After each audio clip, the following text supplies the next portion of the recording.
Et elles non plus ne passent pas inaperçues. Des fouilles archéologiques sont organisées au pied des maisons troglodytes de Graufthal, près de Saverne. Des archéologues et des bénévoles mettent au jour une abbaye bénédictine du XIIe siècle. Visite avec Angélique Etienne et Arnaud Rapp. À chaque coup de pioche et de truelle, c'est tout un édifice qui retrouve la lumière. Une abbaye mise au jour sous les yeux des curieux, touristes et habitants du village.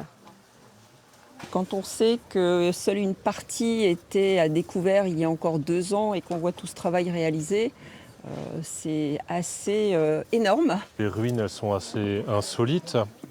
Il y a des belles sculptures, même des belles constructions. Ça donne envie d'en savoir plus, quoi. C'est justement l'objet des recherches de Lucie Wissenberg, archéologue. Elle dirige une équipe de bénévoles pour découvrir comment vivaient les bénédictines. Donc on a cette partie réfectoire et la pièce maîtresse de ces abbayes ici, c'est le cloître, donc un espace vert au milieu avec une galerie intermédiaire. Et voici à quoi devait ressembler l'abbaye au XIIe siècle. Des voûtes magistrales de grès rose dont il ne reste que ces pierres. Dans le cloître, des sépultures ont également été découvertes, celle du seigneur de Lutzelbourg, mort en 1358. On sait, avec les sources, avec les archives, on apprend que ce chevalier de Lutzelbourg était à cette époque-là l'avoué de l'abbaye, donc l'avoué qui va être une personne, un seigneur laïque qui va s'occuper des affaires internes de l'abbaye.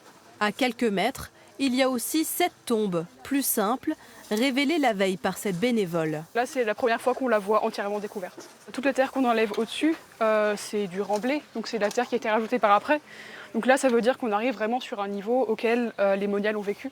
Des tonnes de terre qui cachent parfois des surprises. Elles ne se révèlent qu'à l'eau du tamis.